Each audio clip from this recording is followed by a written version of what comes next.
Towakan. Kyabazinga will never have peace. I'm telling you. Yakawasa. A wedding and a coronation and acceptance are three different things. Has it been recognized by the other?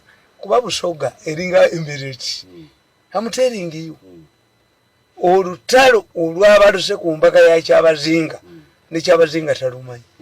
In fact kankubuli, there are times nze bwe nkola emikolo ewange situula mu ntebe.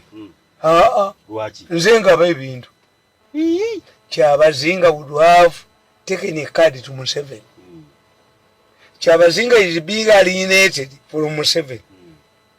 The anti-Museveni group took over Kyabazinga's wedding organization. But there was Kadaga there. I think Kadaga is Kadaga is an injured bull. Olaba yakkiriza mwete mwakitegedde. Mwategedde nti ono deputy speaker yeyase Kadaga atwazizingeko ku vice president. Okimanyi deputy speaker ne Kadaga bali mu kampu emu nga balondoolanya. Museveni asibuse Busoga. Ate Abasoga bakambwe ffe mu byafaayo bya Uganda kasitolo ekivudde Busoga omukulembeze tabeera. Waliwo endiga nga bagiwaaga eddiba lyonna yatambula okuyingira mu Kampala nga eva Busoga. I'm telling you. Ebusoga wazibu.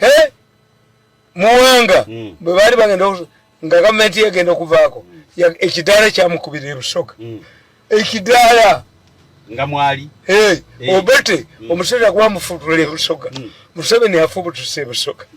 Nenkubuli. It was the biggest mistake of President Museveni not to attend.